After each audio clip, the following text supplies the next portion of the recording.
And welcome back, Wagoneers, to another exciting episode of the Wasted Wagons podcast.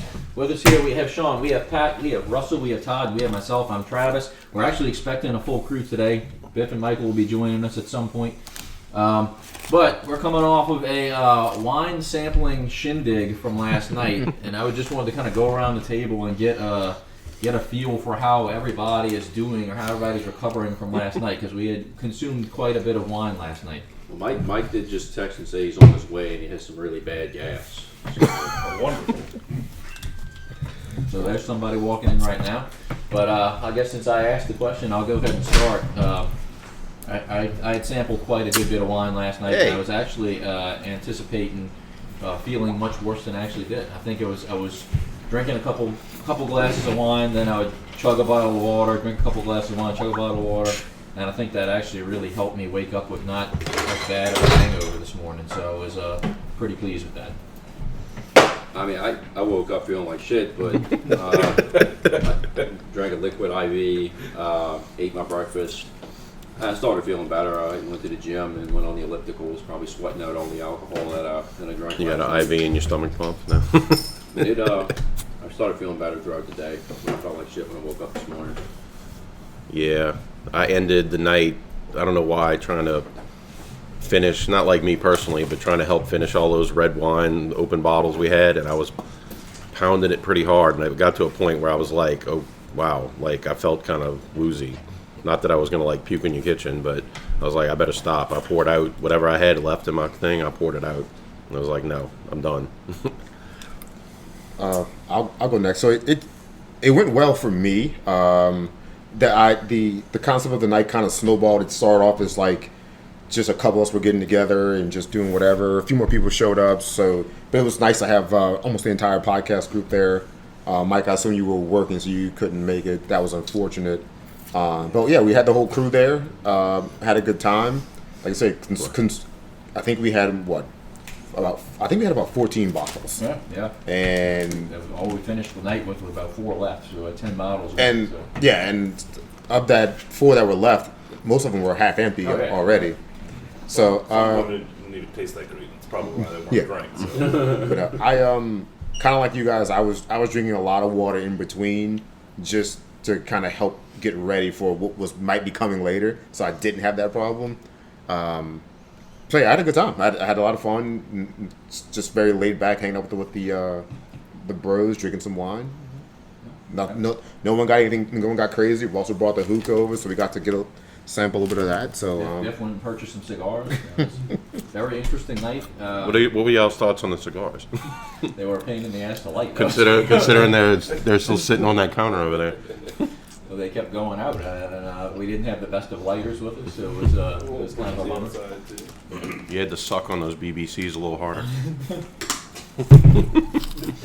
But it was also considered that a lot of people ended up staying last night till about 2 a.m. So it was I checked my Fitbit and it said I went to sleep at 3:07 last night, so it makes sense. Yeah, I went to bed at 3. Yeah. So I also woke up pretty easily this morning. I definitely grabbed a bottle of water at some point, but I think the biggest contribution to me feeling great was I went and stopped at Taco Bell on the way home and ate me a nice chicken quesadilla, which was wonderful. Some fourth meal. Yeah, I wouldn't call it as much of a wine tasting as it was a wine massacre. Because we just kind of threw all the wine on the table and just devoured everything almost. It was great. Yeah. I mean, we did taste. We were like, all right, which one haven't I had yet? Like, maybe that one. By the way, let's get the elephant out of the room here. Like, what the hell was wrong with Maynard Keene's wine? All right, so that's probably one of the least favorite that I've had of his. I don't typically like all of his whites. All of his wines out of Arizona, I'm not super familiar with it. I don't like any whites. Damn. Oh my God. Okay. Sauvignon Blanc, Chardonnay, Pinot Grigio. I feel perfectly fine with my BBC comment. Redacted. So this I don't even remember what it was. Do you happen to remember what the grapes were?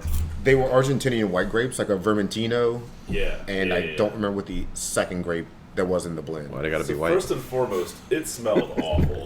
Yeah. We had a combination of comments saying it smelled like dirty gym socks. Smelled like weed. It smelled like weed. Smelled like Mike- Patrick's kickball. It smells like my kickball bag after a muddy game. Like, my bag's in the car. I don't go get it, and I just want to pass my bag around and let y'all smell it I'm so you can gonna pass understand. on that. No, I'm bringing it.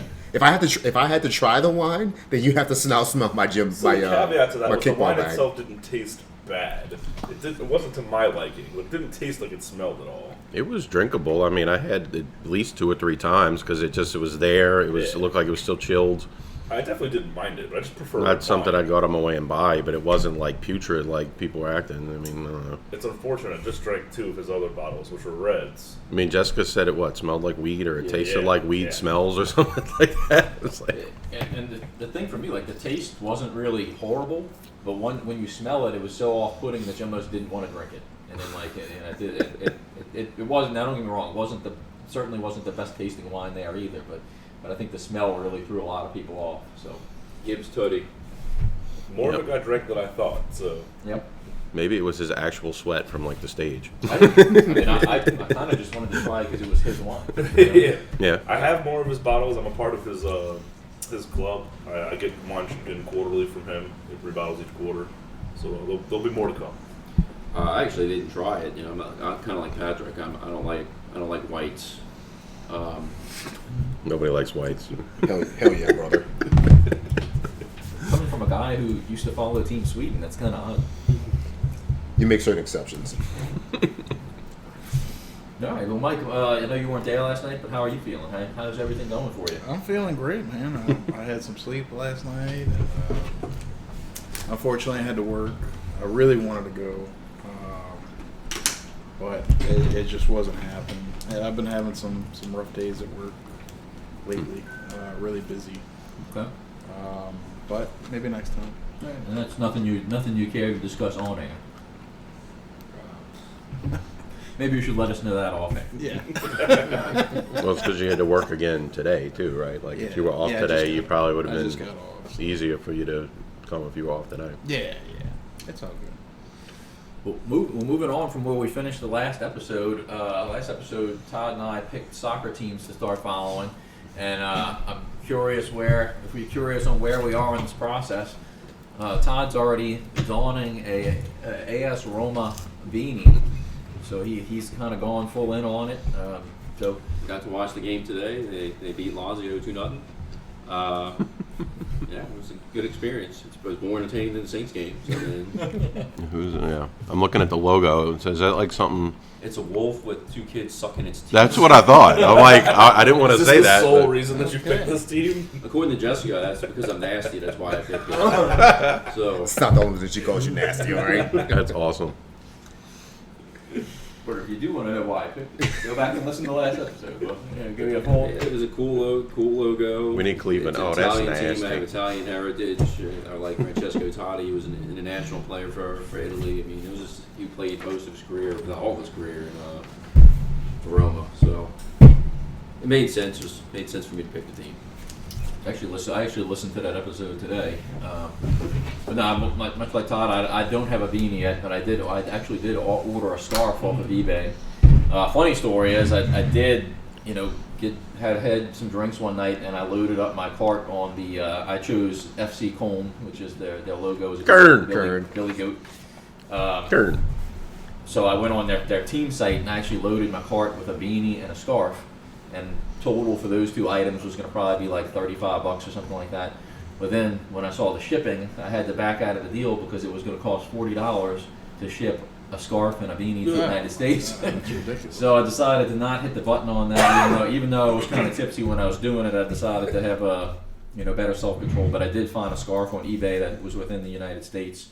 Still haven't found a nice beanie though that I'd like to get. But I'm taking. Todd and I are taking this and we're running with it, and we're gonna, do our best to become soccer fans with Patrick.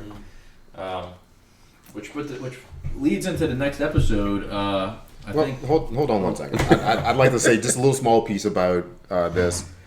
You guys are not half steppers, so I just wanted to say that I'm actually very proud and happy how much you guys are jumping into being new soccer fans and picking teams, and you pick teams that are not front runners, and you said you wouldn't, but you didn't pick a front runner. You picked a team that has some characteristics that are not just they're the best, they're the flashiest, they're the richest, yada yada yada. They're not the sexiest picks in the world, but they're great picks.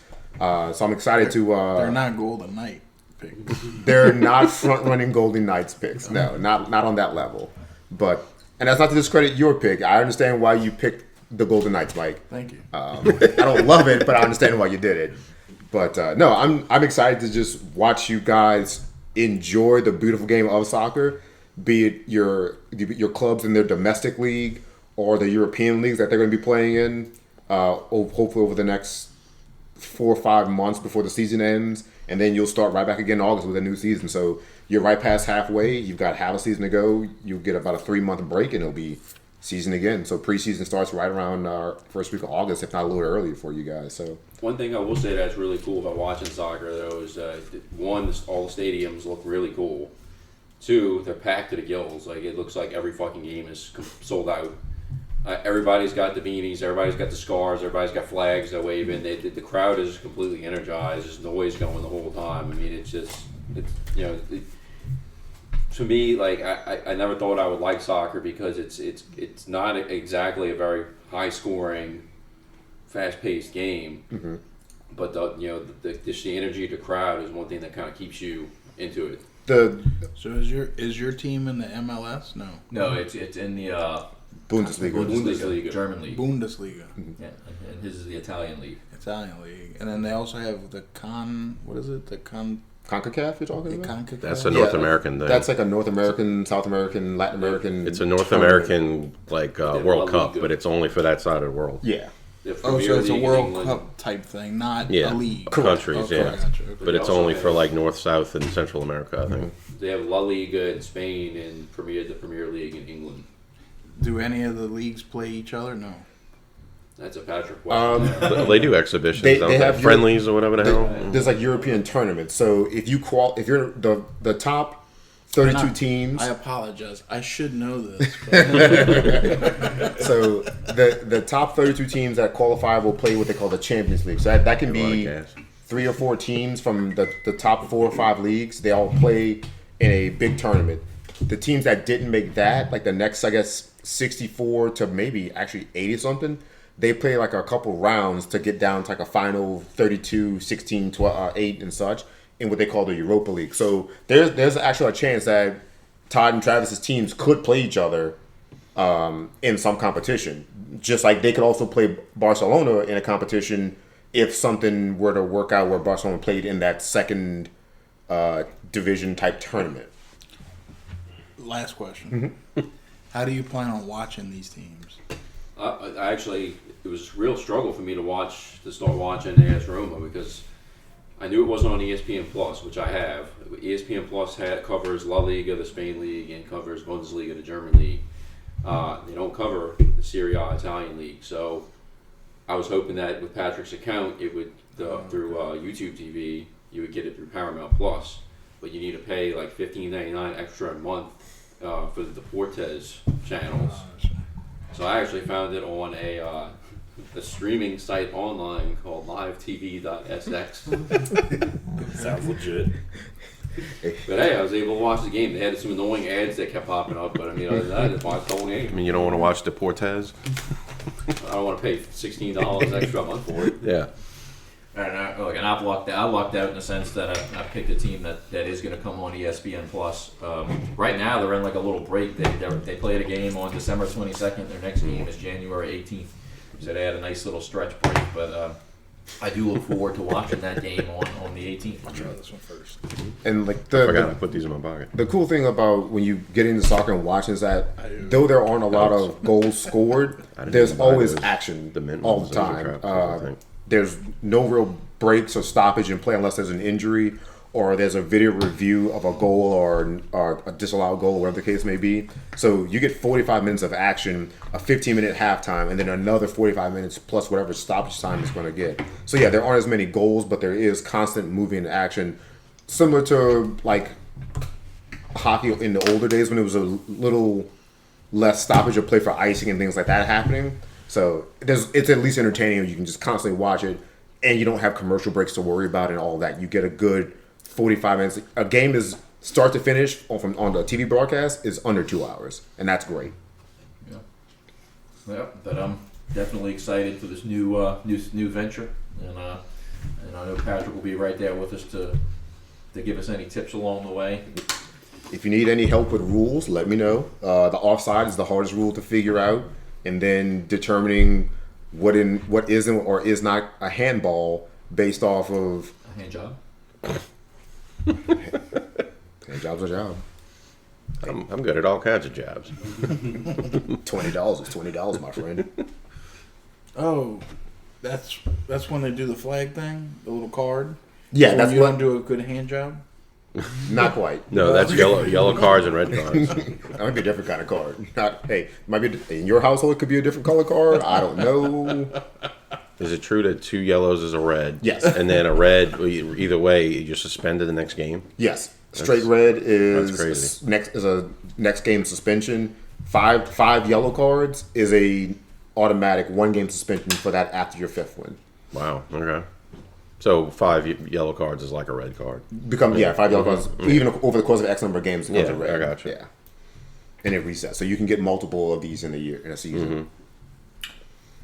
Well, since we just talked a little bit about Todd and I's following of soccer, I think it's a good point to bring up that maybe by next episode, I know before we went on air here, Russell was saying that he was doing his research on picking himself a hockey team to follow, much like Mike did early on. So I essentially have a team. I do want to do some more research and look some stuff up, but I don't have to. I don't have to talk to this topic right now if we want to hold off until next episode. RussellsandImp.com.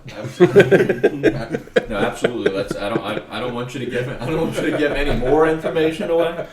But yeah, I think next episode would be a good episode for you and Biff to disclose who your hockey teams that you're going to follow are. Sounds great. And much like we did for Mike and Patrick did for Todd and I with soccer, we'll make a little game out of it and we'll try to guess who you're going to pick. So you're definitely on Kern, though? You gave up on the Imps? Yes. Just because of feeling like you wouldn't be able to follow them Yes. enough? Yeah, and when we get to the point where you're looking at it, but I believe Patrick said if in the Bundesliga 2, where Cologne is right now, if they won, which right now they're in first place, next year they bump into the top tier. Okay. Whereas that'd be much easier to follow. Whereas the Lincoln City Imps are down two tiers lower to where they. I mean, it's fitting, Imps are midgets, basically. So, So very very cool logo, and they gave me a run for the money. Excuse me, little people. But I've decided to. They gave a nice run for their money there, but I'm gonna stick with Cologne. We're gonna get shut down. Yeah, because he keeps saying Cologne, it's Kern. All the hardcore fans will be mad at you when they listen. That's fine. All those Cologne fans, excuse me, Kern. All right, so next episode, Biff and Russell are gonna do a hockey pick. We're coming off today where it's the end of the Saints season. The playoffs are about to start. Before we kind of get into the playoff matchups, does anybody want to speculate or we want to talk about who we think the next New Orleans Saints head coach is going to be? I think from everything I'm reading, it looks like the front runner is Aaron Glenn. I'd be okay with that. The 3 that are kind of available right now that I keep hearing is Aaron Glenn, Matt Nagy, and John Gruden. And I really, really do not want Matt Nagy. Dude was awful for the Bears. I don't think he's going to bring anything to the table, especially with what we got. It's just not going to work out. I think the question is, do we plan on keeping Derek Carr? If we plan on keeping Derek Carr, probably they're going to go with John Gruden. I mean, it makes sense. I mean, they are. I don't see any way that they're getting rid of Carr if not, for this next year. If they plan on seeking other ventures and stuff like that, maybe Aaron Glenn would, maybe be a good choice there. I think they have to keep Carr at this point. They're not low enough to draft one of the top quarterbacks that is projected to go in the first round.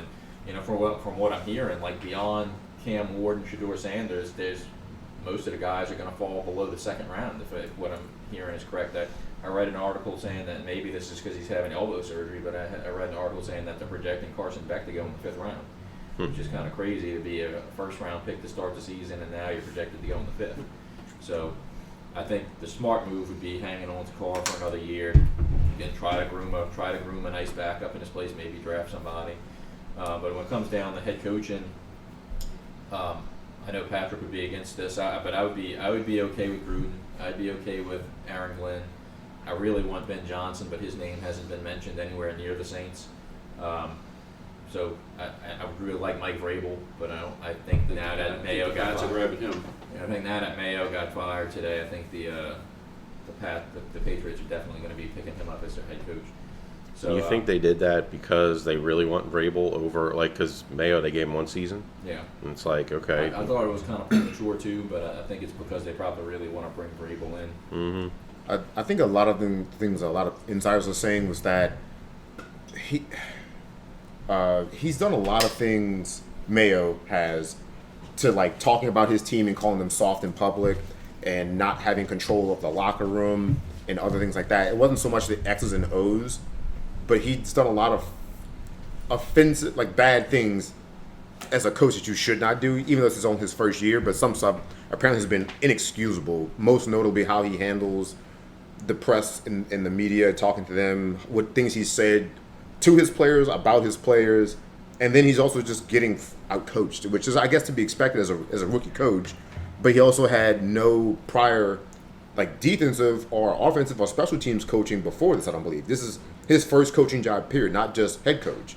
So that was probably going to be a recipe for failure in a sense anyway. Yeah. It also doesn't help that you had an extremely bad offensive line, an awful offense, a rookie quarterback who's actually pretty decent. Everything was kind of like stacked up against him, and he didn't do himself any favors either. So No. So, well, if you had to pick, who would you want as your front runner right here, Pat? I would want Vrabel Yeah. as my one. I think Ben Johnson's going to get too high of an offensive profile job, be it whether he goes to Chicago to be with Caleb Williams and help try to develop him, or moves on to another team. I don't see us being as attractive a situation for a coach who is extremely offensively talented and gifted. I just don't see that situation work out as well, because you're stuck with the GM for as long as the GM wants to be there or is alive, because they're not going to get rid of him because he's baked into the family now. So I know there are bigger pieces of shit in the world than John Gruden that are coaching teams. So Urban Meyer comes to mind back when he was a coach for the Jaguars. So I'm not going to say I don't want Gruden, but I can understand why they may try to go get him to be a coach that can instill his kind of, maybe for good or better or worse, culture and some toughness, and also bring some offensive scheming to the team, and maybe help the quarterback out. I would not love Gruden, but I can understand why they would do it, and I'd get over it to a degree. But they all seem to have connections, like, saying like Vrabel with the Pats, and, Yeah. and Aaron Glenn obviously knows Mickey Loomis, and Gruden knows Carr, and What happened with Gruden over there in Vegas? I forget. the emails. It was an It's like email. 10-year-old emails or whatever the hell they were that they dug up and decided to crucify him for him. What was the emails about? I mean, you want me to read one? I remember reading it, but I don't remember now. He was saying like racist and derogatory stuff. He was saying everything, there's some sexual harassment of like people in the like women in the workplace, like maybe just not full on harassment, but like comments made and things pretty like much that. everything. He was saying, gay slurs, racial slurs, sexist slurs, it was everything. He's got the whole gamut in his bag. So Yeah. I obviously I don't want Bigger him. go home mentality. Oh yeah, he Yeah. definitely hit on everybody. So, It's like he had Tourette's when he was writing these things. And I didn't honestly hear the Aaron Glenn news. I think he would be a good option. I think you have to bring a bit of patience with him because he's going to be a first timer. He's a defensive coach, which is good for us. But who are you going to keep the OC to help run the offense and get the offense back on track? Because typically defensive coaches are not working with the offense as nearly as much, and they're not very offensive minded. So the offense may struggle with a defensive first head coach in place. Well, they definitely want to give Kubiak more than 1 year. I think you have to because Yeah. he's worked with a ton of injuries. Oh, well, so- that's the thing. The excuse this year will be injuries. So if Yeah. Kubiak with a healthy roster next year can't do anything, then it'll be like, all right, he's got to go, and let Glenn fix the defense that fell to like freaking toilet bowl. You know, we used to be a top 10 defense, and now we're like bottom 3 in rushing, and let everybody run all over us, and let Amir Abdullah get his first 100-yard game of his freaking career. Yeah. He's been in the league how long? He's been in the league like 10 years, and he got his first 100-yard game Yeah. against us. Glenn wouldn't be my first choice, but I don't mind the choice. You just got to bring some patience with that because that is going to be a first year coach, and it could While we're be. talking about football and the Saints, did y'all see the freaking Mike Evans bullshit? Freaking just to beat Jerry Rice's record. Well, they last tie it. He didn't beat it yet, Right. but 11, yeah. tied it. Sorry. Yeah, Tied well, it. they should have been in victory formation, and they threw him a I know. pass. Wasn't that bullshit? I get it. I mean, you're that close to a record. I had no problem with it. I mean, Yeah, it didn't bother the me. Saints, to me, the Saints dug their own grave. I was actually kind of pulling for the Bucks today because I just would rather them go than the Falcons. So 100%. I mean, it might be a little bit like the Strahan sack on Favre to get the record for that. When that was it happens. I get it. I wasn't upset by it other than the fact that he's a Buck. Yeah. It's like almost like, and it happened with New Orleans. Of course. To really jab at us a little bit. I don't know. I kind of felt. Well, Mike Evans a different has, way.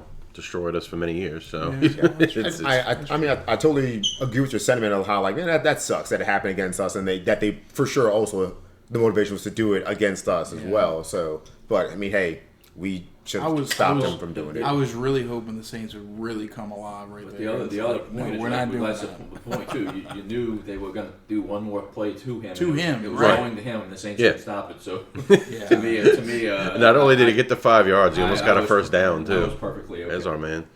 I was perfectly okay. They just with showed it. Aaron Glenn. My brother. And that brings up a good point, though, is because about the Saquon thing, because Mike Evans was out for like 3 or 4 games, and this is the extra game. Yeah. And so then the big thing with Saquon is like, okay, if he played today and broke the record, it's like, well, he had 17 games to do it, and But still, things change. Record rule. Rules. I love change, Eric schedules Dickerson, change. but he had 16 games to do it. He broke OJ's record that was done in 14 games. Right. So, but he's like saying Saquon's would be illegitimate if he broke it in 17. You had an extra game to do it. It's like, dude, records are made to be broken. Exactly. It's a 40-year-old record Yeah. too. It's freaking 1984 when most of us were born. So as you heard from our listeners can hear that we Aaron Glenn just flashed across the TV. We are watching the Lions versus Vikings right now, and what on Sunday night and like this game, like who could have scripted this better? Like winner of this game wins the division, gets the number 1 seed in the playoffs for the NFC, gets a first round bye. Sunday night football. I mean, this is a great way to end the season for the NFC. So is Travis saying the NFL's fixed, Mike? Well, they definitely flexed this game. I'm sure this wasn't the original Sunday night game. Might be, it's the right terminology. It's fucking rigged. That's not where I was going with it, but I know it's a good game. I'm glad we have it on. Most of us here are probably pulling for the Lions, and I don't want to speak for everybody, but I was going to say, quick question though, is if Aaron Glenn doesn't end up being our coach, is he going to stay with the Lions or is he going to get picked up by someone else? I mean, Mark thinks that now that Rabel's going to probably go to the Patriots, that the Jets are going to try to scoop up. oh, maybe the So- Jets. I was like trying to think of teams that need a coach. And then that probably puts Gruden in our front runners. Well, again, if it's Gruden or Nagy, I want Gruden. I don't know. Yeah. I certainly don't want Yeah. Matt Nagy anyway. Well, I could see Glenn going to the Jets since they're more defensive driven. They have a good defense, and The Raiders could be in play. I don't know how if they're going to give to get Pierce rid of another Pierce, year. yeah. Because he's also done some things to get himself fired because of things he said and whatnot. So I think all the coaches will have a couple of options to choose from. So we're all in agreement. Rizzy's out. well, yeah. I would, Yeah, would- he's- All right. shots. But do you Out feel, as- do you feel as like he head gets coach. kept? Like, do you feel like? Yeah, he- no, I like- think like, so. do you Yeah, feel I would like him to be I- on the I- roster on the. He brings a lot of let's say positive Glenn comes energy. in. Do you think he retains his job as special teams coordinator? I would love to see it. Dude, he brings he brings Didn't they a lot work? of The, energy. he wasn't he coordinator when Glenn was here? So Yeah, maybe Yeah. so. Yeah. Yeah, So, that's true. so maybe Glenn is a good fit to keep a lot of Yeah. cohesiveness together. But yeah, it's rare. I'm sure the stats are extremely low on interim coaches that stay on as head coach. Yeah. But back on the Pierce topic, I would actually like to see. Thank you. I would actually like to see Antonio Pierce get another year. Wasn't me. And I'd like to see him basically start fresh with a new quarterback, and if they The Raiders need to trade up and get like Shador or something like that. They need to make a splash. They might have screwed themselves in the end, but if he got a shot to have another year with a team that he kind of started to put together himself, I'm curious to see how that would go. I think a lot of the players like to play for him. But I don't know. I don't make those decisions, so I don't know if he's gonna get treated like Mayo. Mickey Loomis, in or out? He's probably going to be in, but I think Mickey Loomis is going nowhere. Mickey Loomis has naked pictures of Gale on him.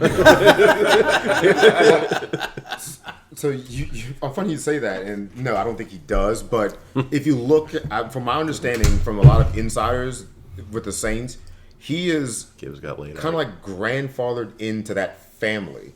So he will have his job or be somewhere in the organization for as long as he wants to and or is alive. From everything I've kind of read behind the scenes and whatnot. So unless there's like a actual like rebellion or whatnot, he's going to be there. Hopefully, you would hope that maybe he goes and takes a higher position, like to be maybe a consultant or something like that in the organization, to let a new GM come in so we can get some fresh blood and some new ideas and strategies and thoughts in. But unfortunately, from what it sounds like from people who report on the team, he's going to be there as long as he wants to be, unless something catastrophic happens. Yeah. This is fun. That just popped up on my phone. Tyreek Hill quote saying, "Was great playing here." So it's like you basically said you're done with Miami. It's like, okay. Scoop him up. Saints can't pay that man. No. Just like we're not a Devonta Adams away, we're not a Tyreek Hill away. We're still like way over cap, aren't we? We're not Yeah. That's why Way over cap. But see, that's why we have to keep Derek Carr. I mean, say we're a whole team away from acquiring players like that. tied into his contract, Well, Patrick, we're still on the topic of football here. You pulled up the playoff bracket for us earlier, and I don't know if we want to run through, what the matchups are and how we feel about them. But does anybody have any front runners right now that they feel like are the team they would like to see? How about you, Mike? Detroit for sure. I don't want to see Kansas City. But do you think Kansas City's going to win? I don't know. Man. Probably. Do you think it's in the script? Yeah, they're gonna walk I into think it it. is. I really do. I mean, especially Taylor Swift says she wants it. I mean, it's gonna happen. It's gonna happen. But I don't really care as much. But I would like to see Detroit go to the Super Bowl. I think not so much that they deserve it, but they've been underdogs for so many fucking years. Never now been to they one. have a winning team. It'd be nice to see them. One of the 4 teams that have never been to a Super Bowl, Yeah. and that's I would like counting I would really the Texans like and the I forget the other one, the Jaguars. I mean, those are 2 new teams. Do you want to see Tampa? No. Super Bowl. I mean, I wouldn't mind Tampa because of Tampa struggled with the Baker lower guy. Saints today. It would be interesting to see them go back with another quarterback like that. That's rare. That's rare to see. That you had Brady and then have Baker and go to a Super Bowl. I'm kind of with Mike though. Detroit is definitely my front runner. That's what I want to see win. I think I remember we had a podcast sitting over here in Sean's house around this time last year, and I kind of preached my love for Dan Campbell and how he's a player's coach. He's very easy to like. His locker room speeches just motivate the hell out of you. You want to go like tear off somebody's head when he's speaking because he just pumps his players up. I'm in. So I want Detroit to win. But if Buffalo also gets in and wins, I'd be cool with that. Josh Allen, my fantasy quarterback for the past 2 seasons, the past 2 years. But Taylor seems like a genuinely good guy. Toss up, maybe Taylor win. Swift says no. I mean, What if the Super Bowl ended up being Bills against Lions?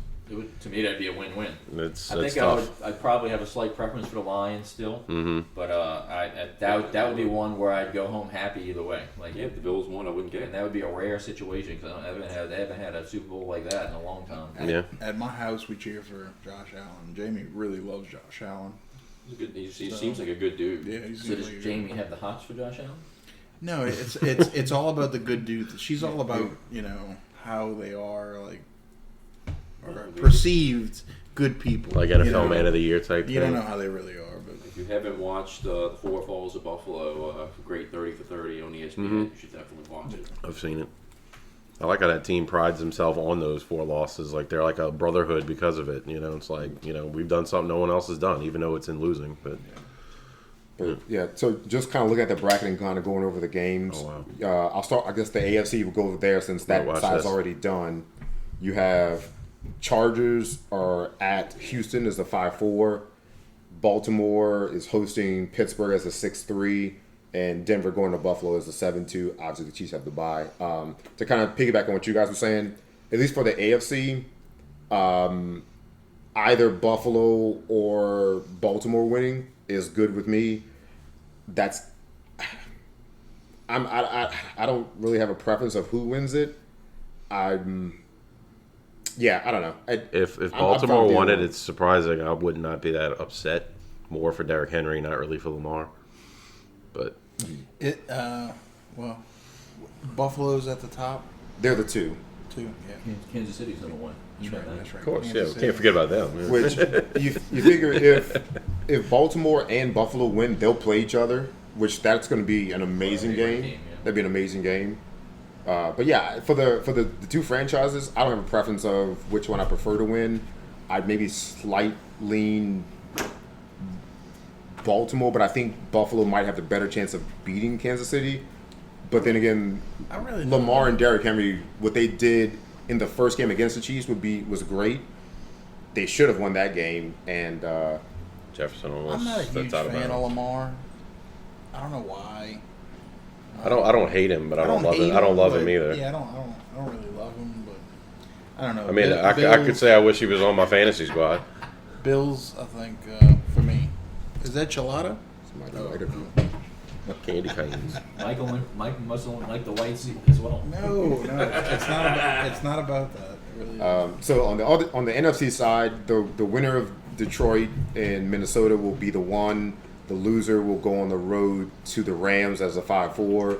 Washington goes to Tampa Bay as a 6-3, and we get a rematch, I think, of the opening week of the season with Green Bay going to Philadelphia. It seems like a Thankfully not in season Brazil. of powerhouses. Like I'm looking at these matchups, and they're like, I know, like I'll go make picks.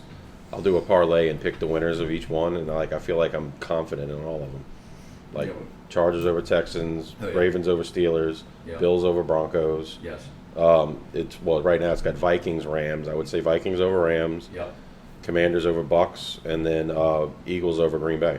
Yep. It's like all of I those agree seem with like all of those. no-brainer picks. The one I think could be the most interesting would be the Bucks and Commanders. Yeah, that one might be a toss-up. But, yeah. Seeing it, I would say the Commanders would have the edge just because how explosive they are in offense. But it's at Tampa, right? Yeah. And look, Jaden Daniels, as good as he's played, he's still a rookie. Like who knows Mm-hmm. how he's going to come in and play in the playoff atmosphere. I'll tell you what, though, the Bucks defense has got to look better than they did today in the playoffs because when you put Yeah. Look like the Pro Bowl. in those for the first 3 quarters of the game, they'll having trouble containing Spencer Rattler. So they got to look better against Jaden Daniels. The rattlesnake. So, The most intriguing matchup to me is the Green Bay Philly matchup for the first round. Just as those are two powerhouse offenses, so it should be it could be a high scoring game. Obviously, I assume Hurts is going to be out of concussion protocol.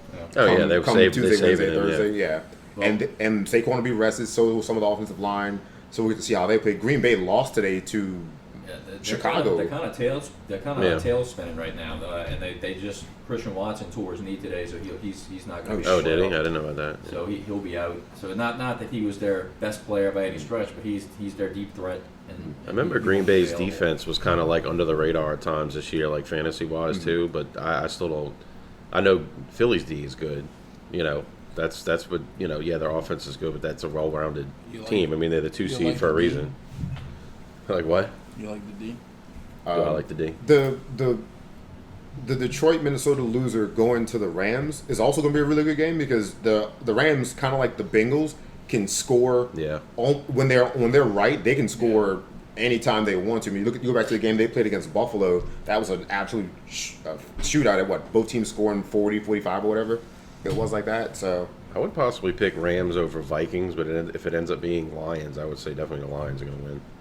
I would say I would not be overly shocked by any upset in the NFC of a higher seed beating the home team. Mm-hmm. The AFC, the only real question mark will be Chargers Houston as the 5-4 because the Texans have not looked great the last half of the season, both offensively and defensively.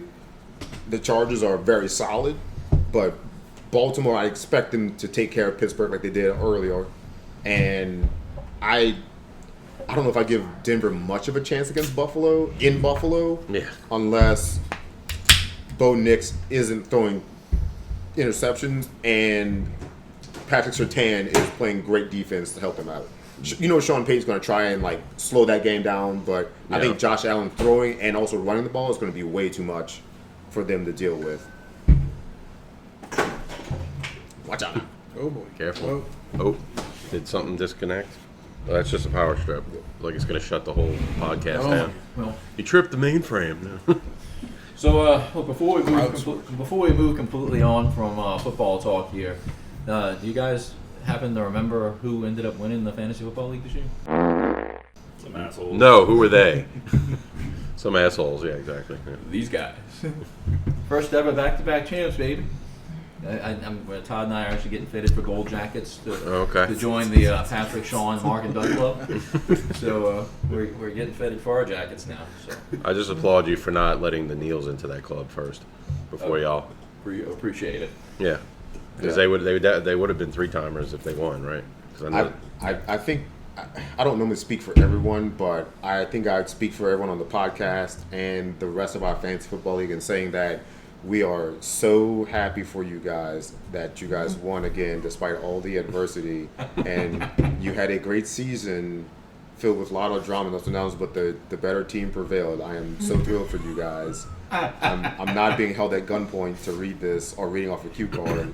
So congrats to the Oliviers on your fantasy football back-to-back championship. And I wish you nothing but the worst going forward. Jonathan Taylor. Thanks for the sincerity. Jonathan Taylor can eat a bag of shit. How about that? Jonathan Taylor has a nice warm spot in Patrick's heart. How about Doug? If you're listening, you shouldn't have dropped Bucky Irving and tempted us to pick his ass up. Doug's not listening. Well, so Russell, before we fully move on from fantasy here, can you walk us through your Well, your I think first it's experience? Convenient that the guys that won were the ones that convinced me to draft the guy that maybe played 2-3 games most. I think it was two. 2 games, yeah. Real convenient. And they didn't even score a touchdown. No, he's fucking terrible. He scored like 40 of them last year. So. Hey, he's on the Madden cover. He's on the commercials. I mean, come on now. He's got to be good, right? Yeah. After a season of my team riddled with injuries, just nonstop injuries. So. But did it make you want to? Does having a team like that make you want to stop playing, or does it make it more excited for next year? That team didn't make me want to stop playing. No, not at all. I mean, honestly, if you look at the first round of fantasy, all the top picks were pretty underwhelming or busts. I mean, Breece Hall wasn't much better. Yeah. If you took Breece Hall, you'd be in the same position probably. He barely had good games this year. And who went third overall? Bijan went second, and I think Breece Hall went third. Oh, he did? Okay, I thought Breece went second. Well, Breece was going second in a lot of leagues. Like, that would have been my pick if I didn't. The league I took McCaffrey, I would have taken Breece Hall and been just as bad. So. Mm-hmm. Mike, are you going back into retirement this year? Or you gonna stick around another year? Yeah, as long as Russell will have me. I heard there's some competition for who wants to be on my team. I just noticed the table set up here. I mean, 2, and 2. I mean, look at this. If not, no biggie. All of these co-managers, Doug. If you're listening. Those damn teams are co-managers. I'm a historic loser, so. Underdog, I like it. I can feel it coming. Underdog, not a loser. I can feel it coming in the air tonight. Something's coming tonight. What, something out of your ass? Cause you came in here saying you had some bad gas, so. Definitely Patrick. Patrick too. Trying to get frog. Sean's house is infested with frogs today. Y'all will know when it's me. I promise. I have an easy exit. Oh, I'm not gonna lie. New Year's Day was a fart factory in here after eating all those bacon wrapped wieners and the Fart factory. the meatballs. You realize from your house, I took home a cup of those. Like I made a cup of meatballs, and I was eating them in the car on the way home. You got a go plate of meatballs? Meatballs in the bacon wrapped wieners, and I ate them all before I went to bed that night, and woke up pretty shitty. Mark that meatball go plate. Go Cup. Go cup, I'm meatball sorry. go Meatball cup. go cup. That like, You normally prefer your wiener wrapped in bacon? Depends on who's eating it. hey, yo. All right, well, In honor of our victory, I just poured To wash down that delicious Hey, look! conversation. Speaking of devil, he's right there on TV. oh, that's Christian McCaffrey. Look at that. That's Russell's favorite. That's what he did all season. Look, he's sitting on the couch eating. Jerk. So is let's Russell, wash down this conversation. Of, Russell, when's your birthday, man? We're gonna do it just past, huh? Oh yeah, it was 28. December get 28th. the HK Christian That's what McCaffrey we're, jersey. yeah, we're gonna late McCaffrey jerseys coming into Russell. that's so fucked up to do to him.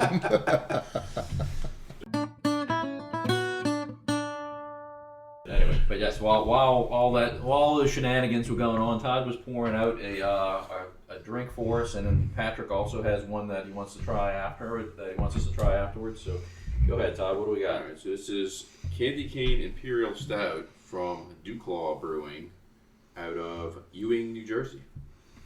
Patrick Ewing, New Jersey. Patrick Ewing, New Jersey. Yes, spelled just like it. Obviously, you've had it before. Can you describe it to us a little bit? I'm gonna. I mean, New Jersey made. I had this the other night, probably sometime last week, right after I bought it, and to me it was pretty disappointing because I've had the Kentucky Bourbon Barrel Peppermint Porter, and it's delicious, it's amazing, and I get excited when I see it on the shelf. So I was like, this is probably very similar, but I don't feel like there's a whole lot of mint taste to it. It almost tastes like a generic stout. I mean, I tasted on the front end, but then you taste all stout after. Yeah, it tastes a little mint. Yeah, I mean, it's nowhere near as good. Maybe I just put the Kentucky Bourbon Barrel Peppermint Porter in like the upper echelon of mint beers, and it just doesn't reach that level. This is the first mint beer I've had. It seems pretty minty, but like Sean said, like it kind of goes away. Yeah, it kind of hits your palate right 7.5. away, and then it does get overtaken by the stout taste. But I overall think it's pretty good. I'm not gonna lie to you. That's a 4. This is That's solid. a 4 to 4.25 hearts for me. I like that. I like it's not a crazy artificially mint flavor on the front. It kind of lasts. To me, it lasts a little bit longer through the finish, and yeah, it goes right to a stout. Yeah. I'm a fan of it. So I actually have a beer that's been in my kegerator for a while from Dewclaw. It was one that Heather bought, and it's a dessert beer as well. I think it was a Girl Scout cookie, like a kind of like a Samoa, one of the Girl Scout Samoa cookies. But am I not allowed to say Samoa anymore? No, I just farted. Great. It's a fart factory in here. Fantastic. But no, I agree. I think this is a really good beer. I think Todd probably likes that peppermint porter that he Peppermint schnapps. probably has that one rated so high he was going to compare it to this one, to where this one was a little bit of a disappointment to him. But I think it's pretty good. I'm not a huge stout fan. Like you have to be in the mood to drink this. Like I could get tired of drinking a whole pint of it, but I mean it's serves its purpose. Like meaning it sometimes you'll drink something like this and it's like I don't taste any candy cane or any mint or something, but you definitely taste it.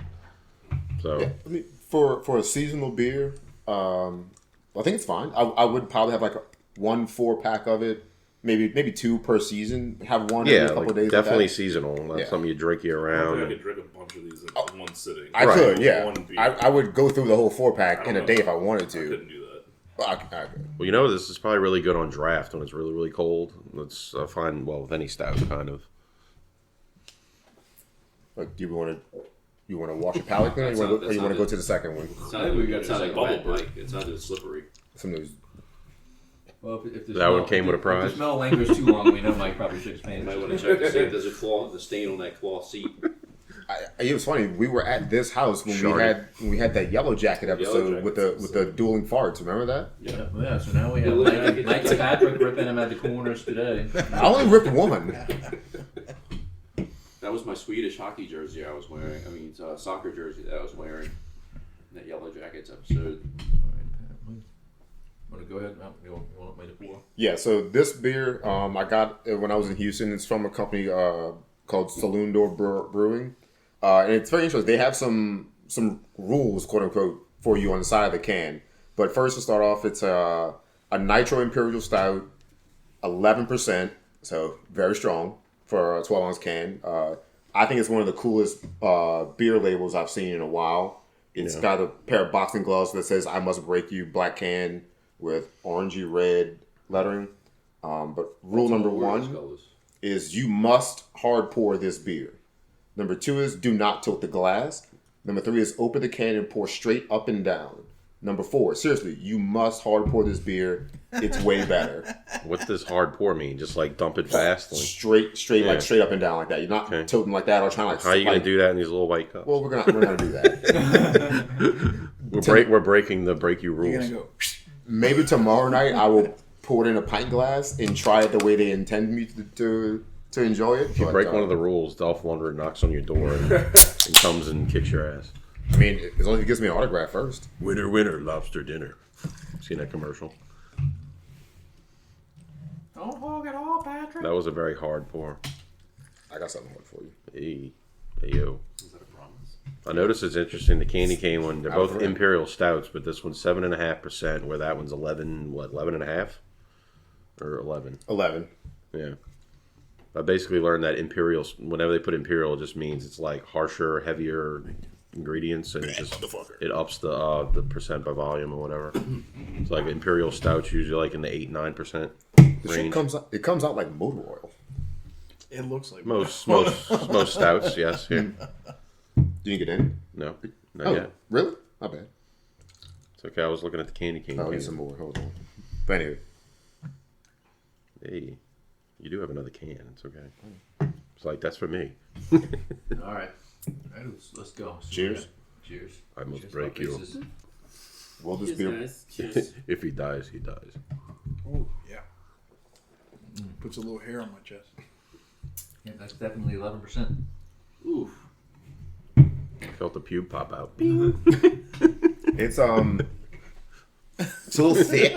It's very viscous. very very viscous. Yeah, not quite Magdalene Librarian thick, but it's got some thickness to it. She a thick gal with a winter coat. thickin'. She got a winter coat on. Let's just say that. Yeah, little motor oily consistency of viscosity. Big booty hope. It's definitely not a Miller Lite. Nothing light about that one. A nitro imperial stout. Is that Vroom, right? vroom, vroom, vroom. Yeah. This isn't a bourbon barrel or anything? No. Almost kind of gives off that vibe. Yeah, I would have guessed That'll knock you without out. knowing anything about it. I don't taste any peppermint. That one doesn't have Nor you're not supposed to. Well, that's a good thing. This tastes like leather boxing gloves. Definitely potent. Definitely potent. If I was a burly man, I'd say this is great. I think if you drink But he's two, not. drink two of these, But at I'm not a rate, burly man. You probably But I am a girly might man. have some trouble. Yeah, 2 of these I'm done. That's you figure that's 22% of beer. Yeah, that's a And 11 is, you know. I mean, that's wine. There's some wines that are 11%. Yeah. like I would. They come in a 4-pack. I think it was like $13 for the 4-pack. I'd pick up one every now and then and have it just to have around if I want something a little heartier for the colder weather. It is smooth though. Yeah, it's not like actually very smooth. it's not Yeah. thick and lumpy. It is thick, but it's not like lumpy. It doesn't like labor going down Thick. your throat. But I do like how the can says alcohol, and then in parentheses it says ALC by volume, parentheses VOL. Thanks, can. Thanks, guys. I had no idea what ALC and VOL they, meant. you know, how people don't know that though, or probably don't. You know, It's, yeah. bears. Yeah. Oh, this looks like a cute Read- can. read the- Get read this the for my bottom. son. Alk and Vol. It's like they have to show us the abbreviation. That's odd. I don't know if I've ever seen I know. a can before. Very weird. Because right here, look, Alk/Vol on the candy cane can. Thank you. It's like if you don't know alcohol by volume, you shouldn't be drinking this. Alrighty.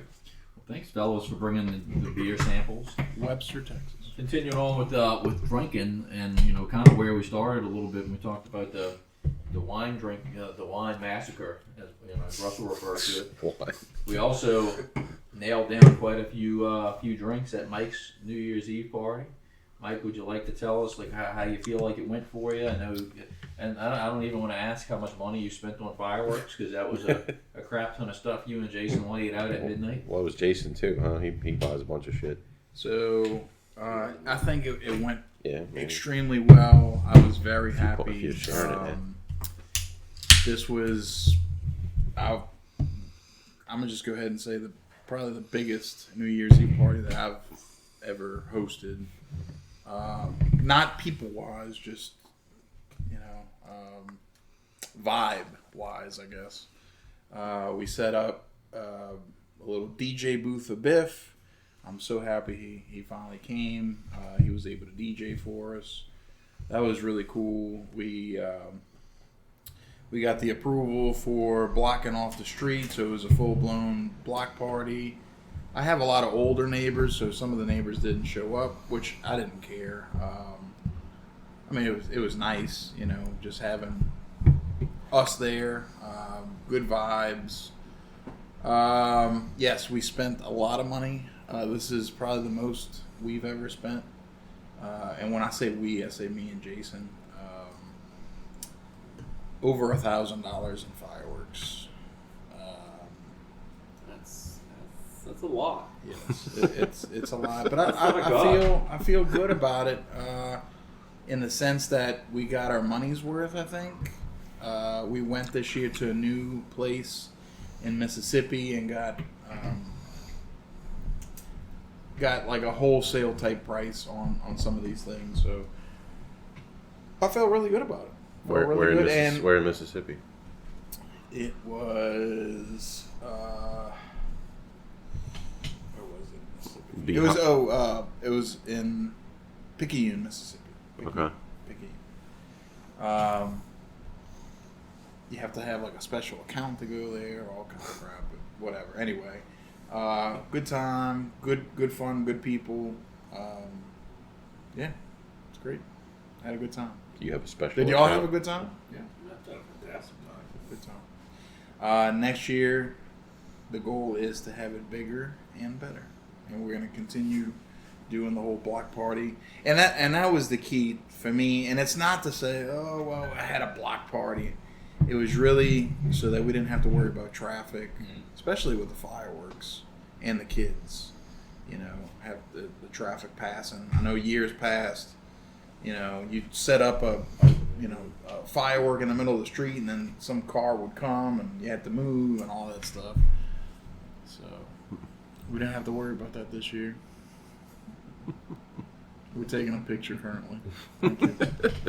That I'm not sure I'm actually in. I can't see. I think you were covered by his hand. That's fine. But yeah, next year, bigger, better. Okay. Yeah, I mean, like, it's always a good time. To me, it doesn't, like, even like last night was what, maybe 10, 12 people.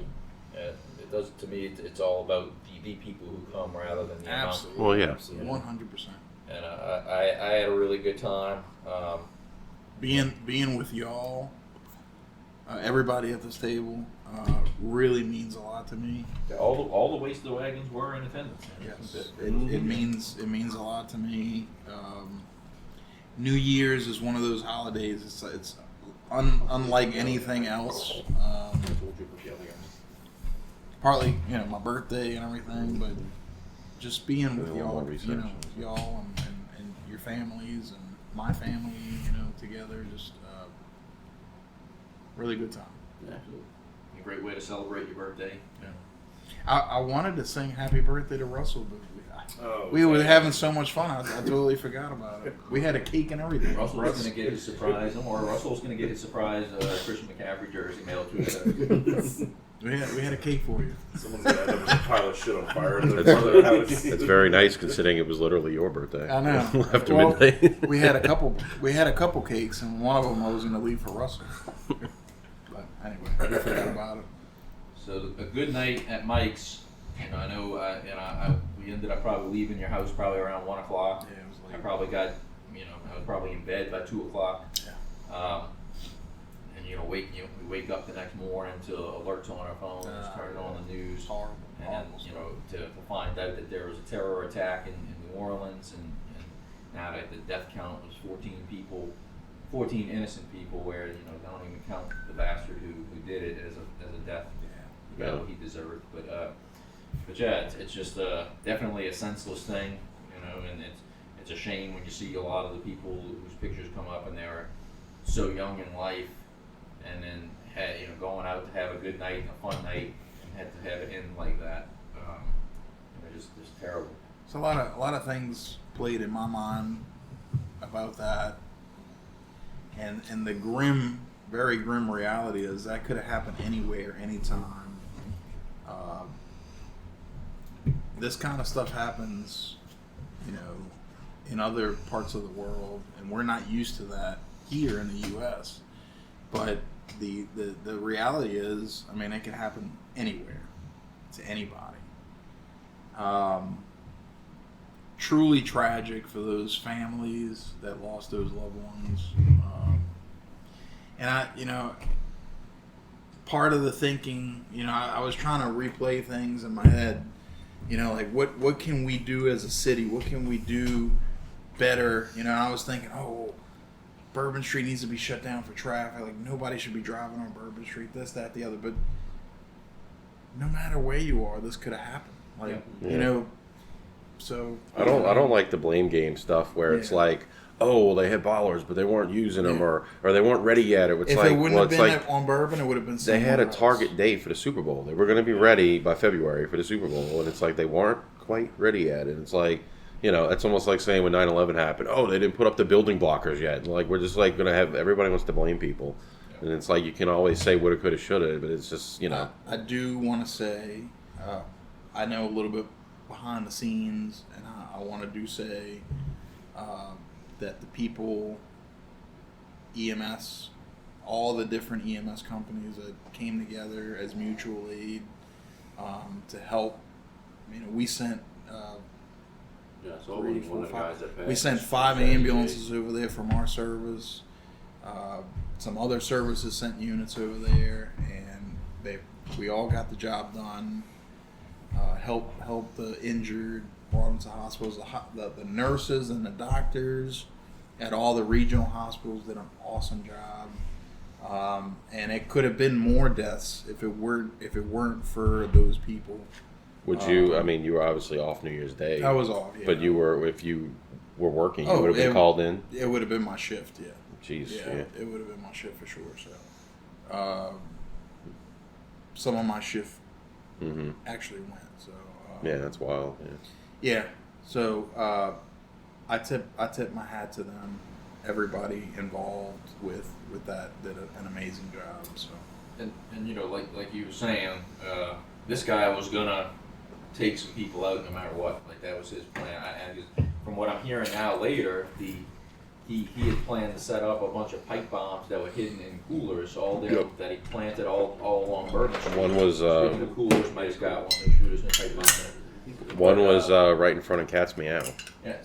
So his original plan, from what I'm hearing, is that he was going to blow those things up all down Bourbon, and then his detonator didn't work, and that was when he made the decision. Yeah, it was like his plan B was to go. Yeah, that was the why at like 3:15 in the morning, because that was his plan B. Let me just get in my truck and mow people down. Like, God damn. And you see how fast that guy was falling through some of those security camera videos. It was nuts. Yeah, I saw that. I've seen the video. He turned. You can see him turn the corner, and before he's halfway down the block, he's got to be on 60 already. It's like in that electric vehicle. He took off in that thing. I saw some of the videos on the news, obviously, but TikTok had a bunch of videos that I didn't see on the news. Well, actually, a lot of really graphic. Yeah, actually, the graphic ones. Yeah, it's like, man, it's terrible, just fucking terrible. So, but anyway, it's a shame, because I know generally when we get to New Year's, we always try to say, let's put 2024 behind us and hope for a more optimistic 2025, and then to start the year off that way was pretty rough. The others, obviously, like the families and all the people that lost their life in that incident, all that were injured. And like, I was talking to someone earlier today about this, and it's like you see, like, let's say some of the school shootings or some of the mass murders that are throughout the country or the world, and a lot of people say the same thing. I never thought it would happen here or where I live, because you maybe live in a small town or this or that. and it's a lot more surreal when it does happen in anywhere near your city or state, and it just feels so weird because like. And I remember when I woke up and I heard the news, my first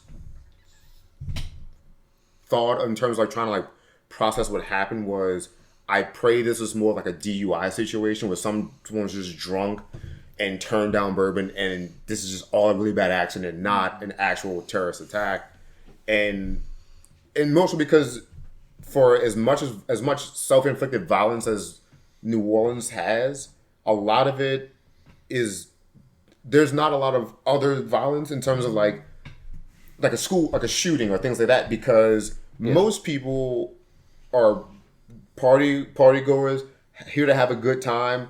There's not a fight might break out because there's drunks are just arguing about something, this and that, or whatever like criminal robbery related violence.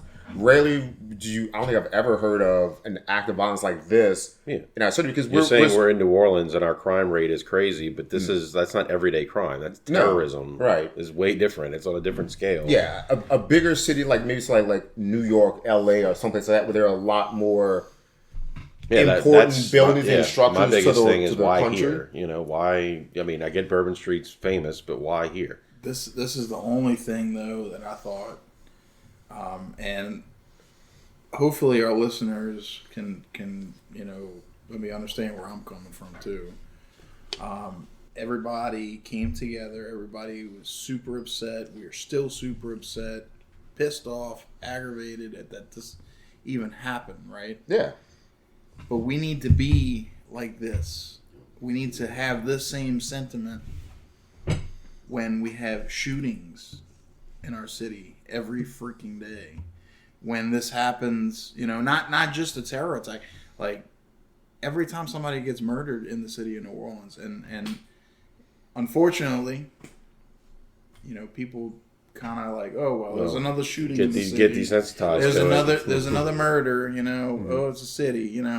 Like I want people to be angry like this for every single innocent person that gets shot, every single innocent person that gets stabbed, every single innocent person that gets murdered in our city, not just because of a terrorist attack. And that's I guess it's human nature. You get desensitized, like Sean said. Sure. Yeah.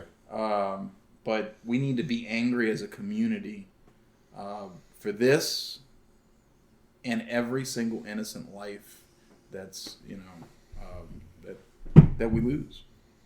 Yeah, I was also kind of just reflecting back on like I remember like I seeing like the pictures and videos like the Walgreens that's on the corner right on where this happened, and like how many times I have been at a wedding or wedding reception for someone from kickball, and we walk down the quarter because we're going to wherever the reception is going to be. You take that stroll, like I know where that Walgreens is, and a lot of people are going to like that part of the town and the city and the street will never be the same. It's kind of like a landmark. You know where you were on 9/11. You know where you were when this happened, whether you were asleep or out. But every time you go down to that part of town, and I like the fact that we won't forget that ever. But like that part of town is never going to be the same again. And like that's also sad because for as much bad and riffraff that goes on down on Bourbon Street at all hours of the day or night, there's so much good and fun that people have, both locals, out of towns, and they come, like the guy that came from New York just to be on vacation, get away. That part of our city, our state, our country's history will never be the same.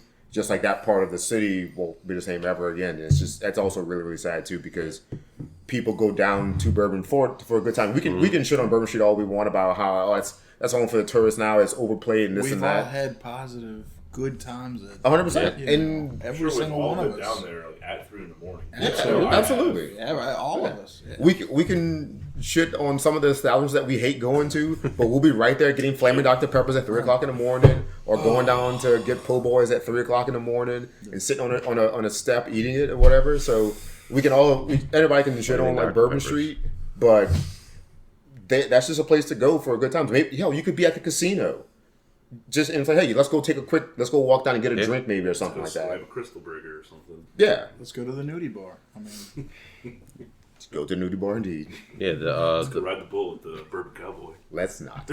yeah, Mardi Gras Day of 2020, right before COVID, when everybody got COVID, we ate at Portical and then turned and walked down Bourbon and went all the way down to that spot. You know, when I didn't realize we were gonna end up on Bourbon. Mm-hmm. But yeah, And like Mike said, it could have happened anywhere. That could have happened on anywhere on Canal, like let's say in front of Sanger. Any part of the city, you could have had something like that happen. It's unfortunate no matter where it happened, but like typically that's not something you would ever think about because for all the bad and like the trash and the dirt and stuff like that of Bourbon Street in that area, people go down there to have a good time and to have fun, and that is going to be. That's what the scariest part about is it. Like think of Mardi Gras. Think of how many people come together for that. Mm-hmm. You're going out there to have a good time. What if somebody decided to, like, So I'm just going to drive 60 miles an hour down this crowded street of people? a coworker's husband works. I was hearing about this on Friday. A coworker, she's new, but her husband, he was at our Christmas party. Like met him briefly. I think is like a DJ or something at Cat's Meow, and saying like he's real broke. Like knowing that one of the coolers was in front of Cat's, and I think he was there or something. Is like he's like scared to go to work now. He's like really broken up about it, and it's like understandable to think like you could literally be at work and a bomb goes off. if this wasn't a lone wolf type situation, we don't know. ISIS took credit for it, but they take credit for everything, you know. I did see the FBI said he acted alone. But, If somebody else was involved other than this guy, this really could be a trial run. That's what a lot of people are You thinking, know, especially with for something, the Super Bowl you know, coming the Super up. Bowl You got coming up, Sugar Mardi Bowl. Gras, Right. something like that. So I don't know, man. I don't know. the Scary creepiest thing about Creepy. it for me was New Year's Day. We're putting on YouTube, just me and my child watching YouTube videos on TV, and they come up with the recommended or whatever, and it's like they had like, what is this guy doing on my feed? And the guy, I didn't realize it was the guy who did the mowing down the people, and it's like his self-promoting real estate ads and stuff, and he sounds like he doesn't have an accent. He's a normal guy. He's wearing a suit. And it's like that's the when it clicked, it was like it felt so weird of like that's the guy that did it, and it was like he seems like such a normal, average Joe kind of guy that When I learned he was in our military, like he was in the army, dude, I got this like really bad, Yeah, born here, American citizen, just everything about it other than his heritage is what ties him, just disgusting, man, just disgusting. And that's what they say is that a majority of people that do stuff like this, they get radical and like they're from here, they're basically Americans, but then they get like caught up and they're like, oh, I'm like, my heritage, I need to be in ISIS and stuff, and they become radicals like that. And it's like, it's crazy. Yeah. It's not stereotypes like they don't, like 9/11 where they came over here from Afghanistan or whatever. Most of them are homegrown Americans that do this. It's weird. Well, I know it's a pretty grim topic to talk about, and none of us are happy about it, and we're all kind of taken by surprise with it. But Tyreek Hill says. Shifting to a little bit more positive note, a lot of what happens on New Year's Day is some of the bigger college football bowl games. I actually had tickets to the Sugar Bowl, which was Notre Dame versus Georgia. It actually ended up getting postponed today, and I went on Thursday instead of Wednesday. Took my son, one of his friend's dads, got 4 tickets, and he knew Carson was a Georgia fan, so he wanted to make sure to invite both of us. And we went, fun time. I'm not gonna lie though, tying into the terrorist attack. I was about to say, did that play into how you felt going to the game? I was a little nervous because I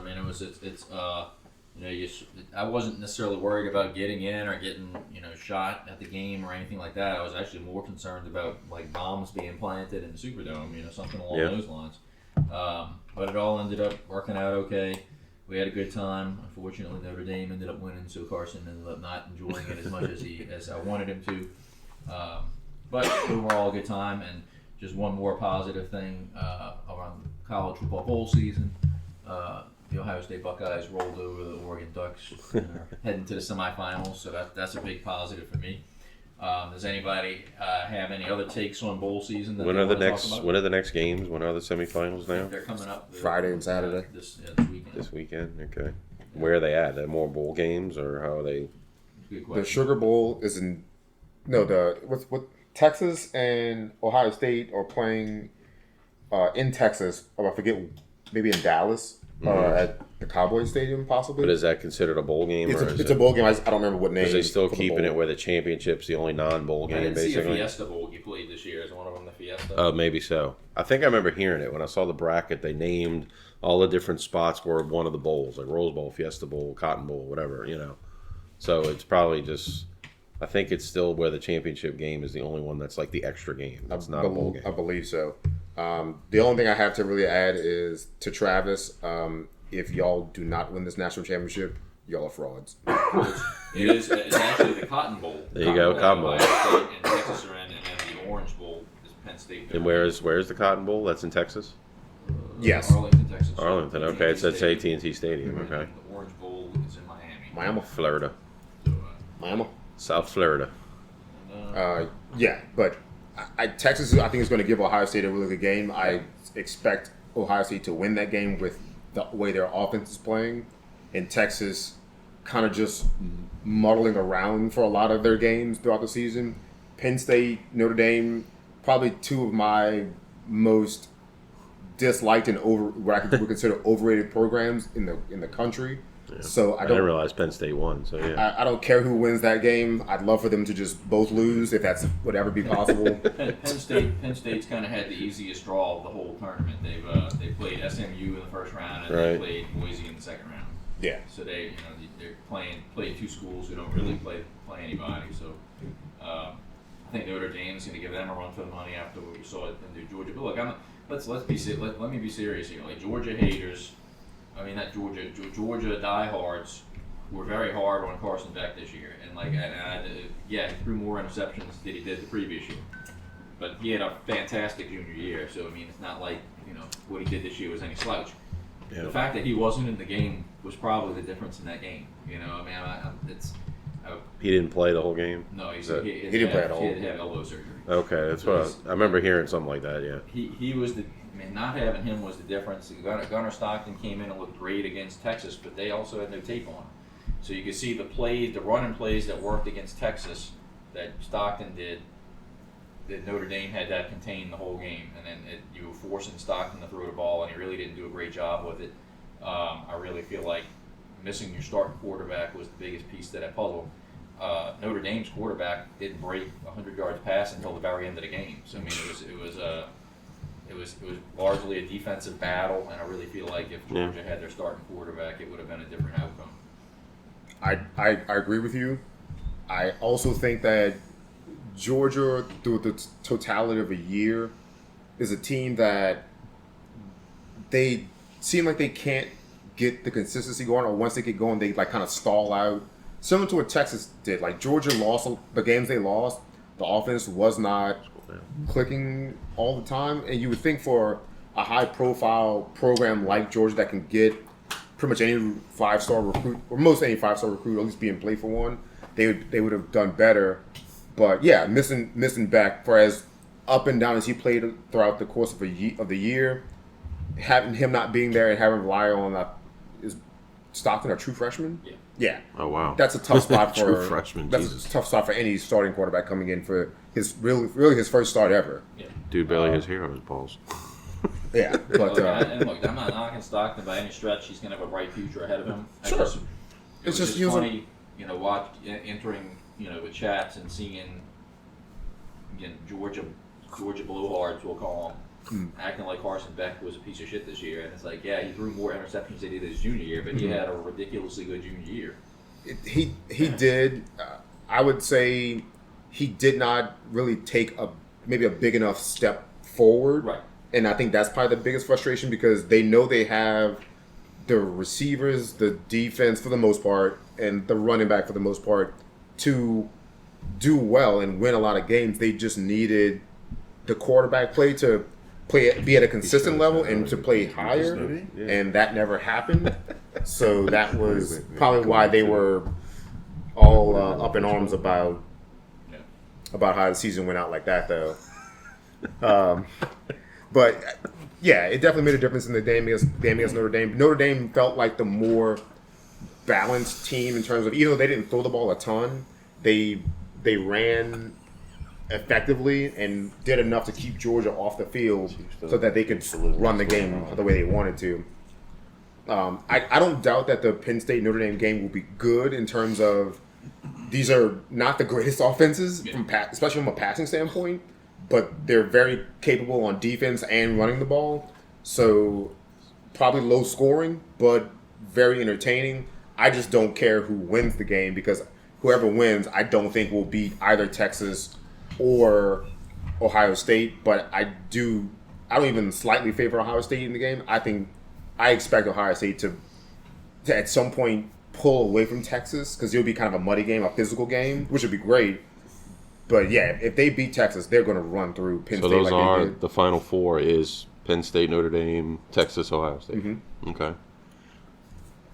This is the $20 million roster showing off why it is When was $20 million. Do you know? I know Ohio State, but when was the last time Texas? Probably since what, like Vince Young, like The when Vince Young year. And then what about Penn State, Notre Dame? When was the last time they won national championships? Notre Dame hasn't won since probably around the Jerome Bettis years, or the 90s.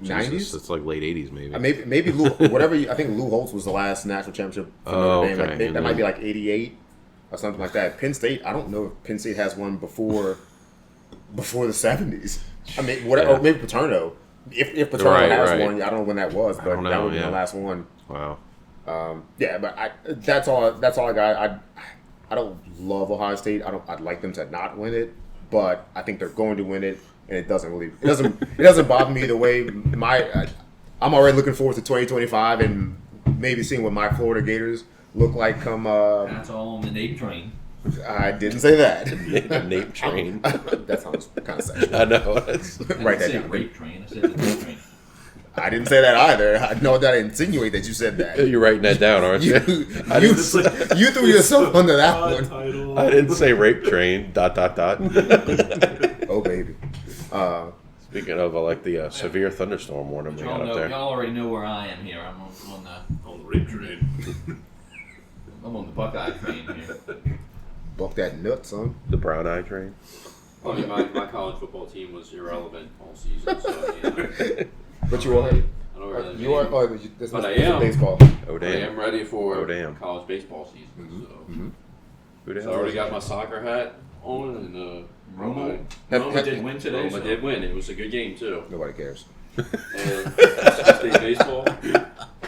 What's that record? Mississippi State baseball's a ticket. I think they're like 6-5, so it's not like they're great. Who the hell is that? Is that Cam Akers that just broke off a long run? It is. It's like he's finally doing something with his career. Has the schedule come out yet for baseball season? I'm pretty sure it's out. Do you know if they're going to be home or away to Florida? Is that a 3 or a 6? Don't. But I just found out that Jessica's cousin Oh. is going Okay. to Mississippi State next school year. Hey. So that kind of gives me another reason to go up to Stark Vegas. Todd, mark your calendar. April 18th.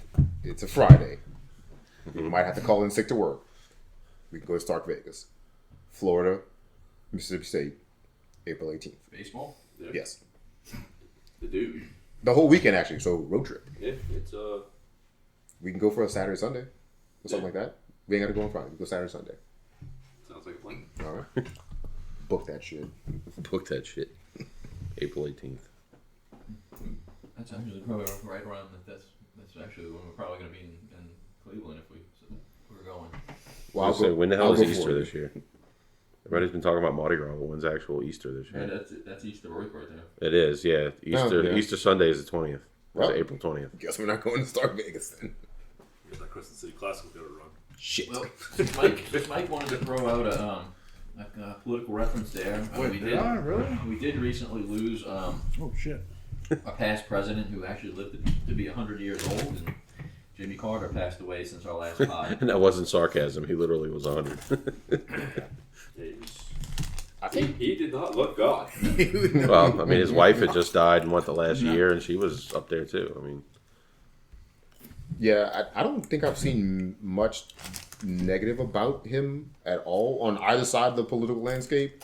I think he was pretty beloved, I think, in general for his time when he was president. So always sad when you lose a president, especially when someone lived to 100. That's impressive. That's good. Lived a long life, hopefully.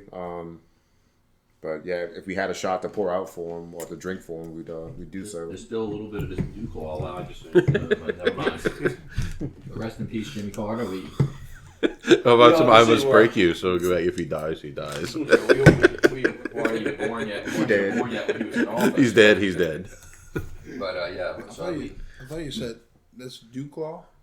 I thought you said he has a little bit of Ducalax. Dogalax? If I needed it. Jesus. Oh, I don't think Mike needs it. Mike needs no assistance clearing out his bottom.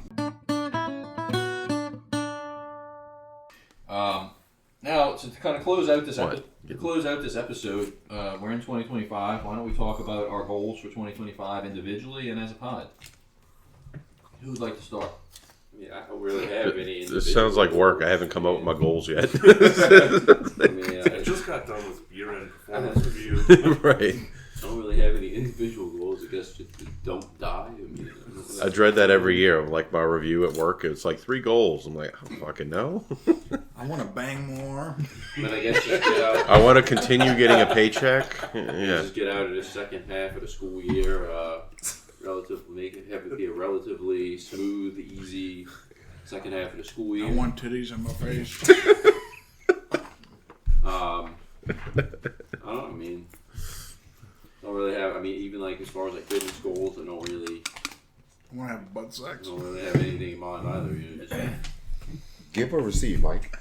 Oh no. Either or. What? Pegging's a maybe thing. maybe just be a better person. You know, and then with Yeah. this podcast, I don't think I can be. So Wait, what does that mean? What does that hanging supposed to around mean? you degenerates. Oh, I don't know if it's gonna happen. Wait, says the man who has when he does send memes and things to the group, it's very specific in the topic and very demon behavior. But you're saying we're the bad ones What was, to the make last you. what was the last meme I sent? This it doesn't matter when the last one was you said. You have sent them in the past, and I'm not excusing. Listen, that's like the pot calling the kettle black, because I am very much responsible for a lot of the filth that goes on in our group text. I understand that. All I'm saying is, don't make it seem like you're the angel of the group.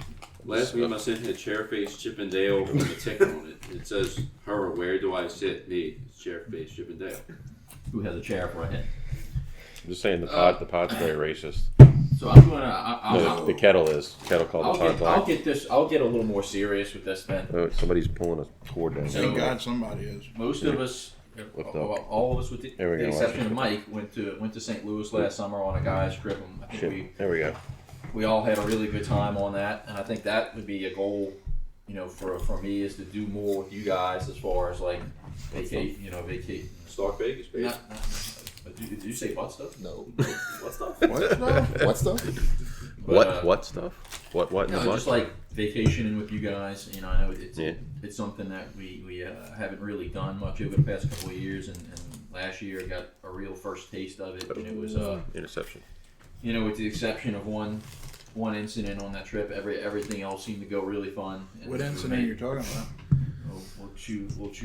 I'm choosing to be a bigger person in this debate here, but and I won't make mention of that. But we had a really good time. We had many lasting memories, funny stories, and I feel like that would be something that I would set for a 2025 goal, is to do more of that with you guys.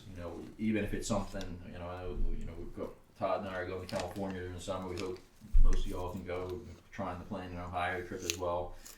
Patrick just mentioned the idea of an away game between Florida and Mississippi State. I'd love to do that with you guys too. Even if it's something really quick, like a beach trip or a trip to Hattiesburg that didn't take very long. Something real back in the day, Pensacola. Just doing stuff like that with you guys. I think I'll set that as a 2025 goal. I do gotta say, because of this pod, and I don't want to jump anybody else's turn, but because of this pod, we have hung out with each other more than we've ever hung out with each other. I think our friendships have gotten stronger because of us talking about our lives on this podcast and our feelings and the way we think, and because of this pod, I think our friendships a lot stronger. Yeah, I mean, I think that was the whole reason why we started, and just to shoot the shit, hang out with each other more, and just have a good time. I mean, when Patrick said or whatever, like we had like 40 episodes, like thinking like Jesus Christ, that's 40 times that we hung out. Over the last year and a half or so. Mm-hmm. It's amazing. And outside of parties and whatnot, but I mean, I feel like I remember in the past it was like we'd get to like this season, like we do Halloween or whatever, Yeah. and it's like I feel like we hadn't seen each other in like a couple months sometimes, you know, and it's like, hey, what's up? Like you don't even know how to talk to each other. and then as kids come into play, of course it becomes more of a challenge to navigate that kind of stuff. Yeah. But no, I think this pod has done us all well with that. 40 episodes strong, baby. And I mean, 41 episodes strong.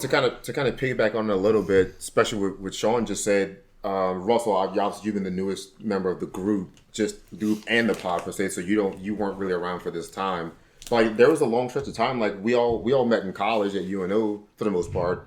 But like not that I disappeared, but like I wasn't like around the group very much at all for a large stretch of time, just because of life happening for you guys with starting families, me just being a DJ without a family on my own, and whatnot, and then. Probably within the last maybe 4 years or so, I kind of got woven back into the thread of the group because it went from just like I'd see the guys at like a sweater party or maybe once a year or maybe like a New Year's Eve party, something like that. But I never really hung out with you guys much at all. I'd say if it was more than once a month, that was lucky for me. I want to say it was maybe because I remember me and him started co-managing the fantasy team in like 2010, but I think it was like 2013, maybe 2014 that like you didn't even make the draft. I think, and I remember drafting the team all by myself, and it was I think I was maybe talking to you on the phone or texting you about it during that time. But yeah, since probably around that time, I kind of came into the fold a little bit more and started seeing the guys or talking to you guys via text or whatever a little more often. And yeah, I spend probably more time with y'all, if not just doing the podcast, than I do with a lot of people I work with, play sports with, and things like that. And we've definitely had some conversations on and off air about the family kind of vibe that we all kind of have and we are to each other. And a lot of it is like my biggest thing was we would never want to lose sight, no matter how much we try to like grow the pod in terms of getting better equipment, doing more things like that. It all started because we wanted to try to dedicate to spend more time to hang out with each other and just have a laugh and have a good time and catch up. And I know I'll personally try to never lose sight of that, despite all the production that I'm trying to coordinate and set up and shit like that.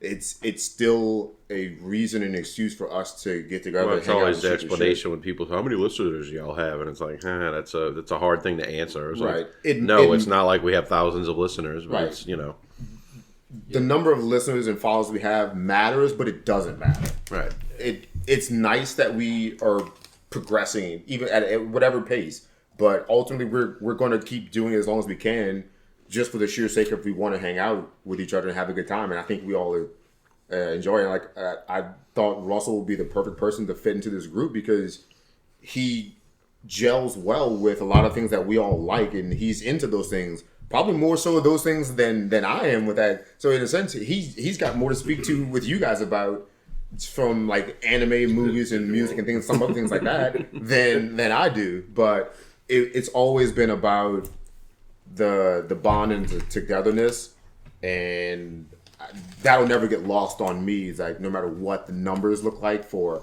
our streams, our uploads, downs, and whatever, it's always about like Sunday night or whatever night, getting together to hang out, shoot the shit, drink some beer. Well, it's like we're all established, we all have our jobs. It's like, would we love to do this professionally? I mean, of course. I mean, it's like people that start a band, and it's like, who's you going to be the next Linkin Park, or are you just going to be a jam band, whatever? I look at it as like the way I explain it to high school kids when they come in and tell me they want to be a famous YouTuber. I say, well, that's great because if you can do it, if you do it and you take off like Mr. Beast, that's awesome. But right now, have that kind of as your side thing, and if it happens to take off, then so be it. But have your backup plan too. The main thing is your main plan.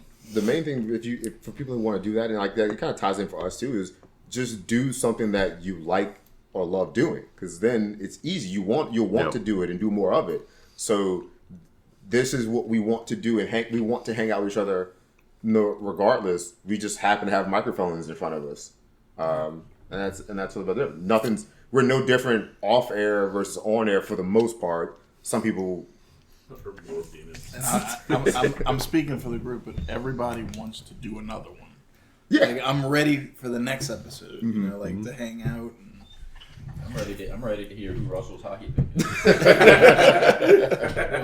but you shift into like let's talk about 2025 goals for the pod. You know, Patrick brings over this nice board that he purchases. That is, he brought that over to our house last night. We played around with it for a little while. The kids quite enjoyed it. Look, I'm not gonna lie. It's got me definitely more excited for 2025. So things down the pipeline for the Wasted Wagons podcast. You know, we are. You know, we have the board. We're the next step is we're all gonna hook microphones up to it. We have to get individual stands for our mics.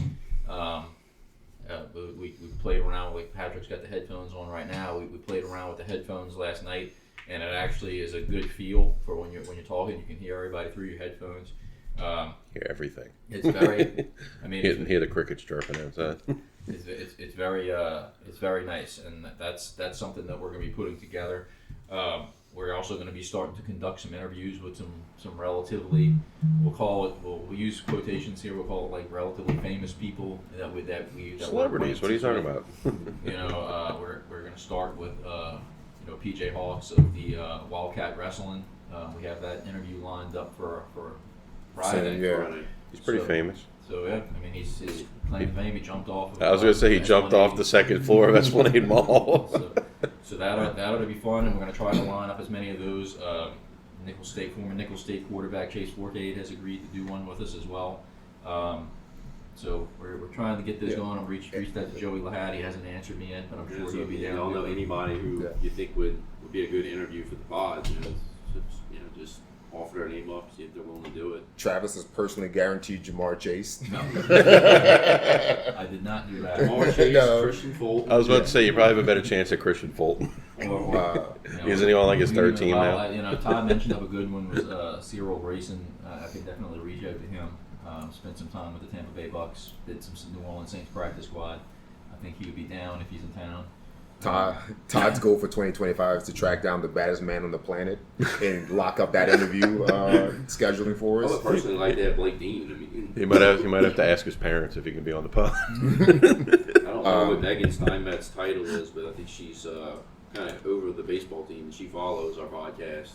Nice. Maybe able to set the interview up with her. We talked about it once before in a previous episode, but Mike's wife Jamie has her own business now, and I fully intend to sit down and schedule a time to do it. For many people that want to be there, obviously Mike would like you to be there as well too, and we'll do an interview with her and let her talk about her business and why she decided to venture out on her own and do her own thing. To help her promote her business, and we'll do that as well. So there'll be some personal things to it, and kind of just talking about some of the podcast goals. Like I said, this at heart will always be just us hanging out and being together and hanging out and shooting the shit and whatnot. But you want to get better and be better, and that with that comes progression of equipment. This was hopefully I hope this will be the last episode that we record and that listeners hear on our old mic setup. We have officially probably outgrown the current equipment, and it's time to make a change, an upgrade per se. So hopefully for the next recording, we will all have our own individual microphones. So we hope to bring you a better quality product. You're my boy, Blue. Yeah, the old OG Blue serves us well. 40 something episodes, 35, 40, almost 40. Let's not forget Alex's gaming mic. Yeah. The first couple episodes. Yep. Yes. Hey, that one changed colors. I mean, come on. Yeah, the video component will be going online as well, and off air we're going to pick a name. Each of us is going to pick a name out of a hat, and we're going to do an informal sit down interview one-on-one with another person from the podcast to do like a little behind the scenes and getting to know each other a little bit, just more so for the listeners, so they can know who they're talking, who they're listening to, and get a little more information about us. But it also just be fun to ask a fellow Wagoneer a couple questions maybe that we wouldn't get to like probably on air, or just to learn maybe a little something we don't know about each other. Your 3 goals for 2025. Stay alive. Wasted wagons, action figures, somewhere down the pipeline. But look, if you are not following the pod, if you haven't listened yet, 2025 would be a great time to become a fan or a follower of the Wasted Wagons podcast. If you've been there from day one, I apologize for the audio quality the first year and a half, but we're ready to grow and maybe take the show on the road a little bit from some remote locations. We have some technology and things in place to help us do that, so we can go to some more events and do some fun stuff with us and with some other people from different locations. Hopefully some breweries, local breweries, we get a chance to do that. That'll be hopefully a good venture. We can talk to some local businesses, support them with our money and some advertising for them to some viewers and whatnot like that, and have a good time. So good things to come from the Wasted Wagons. As long as we don't get canceled. And on that note, wagons out. Wagons out. until the next one.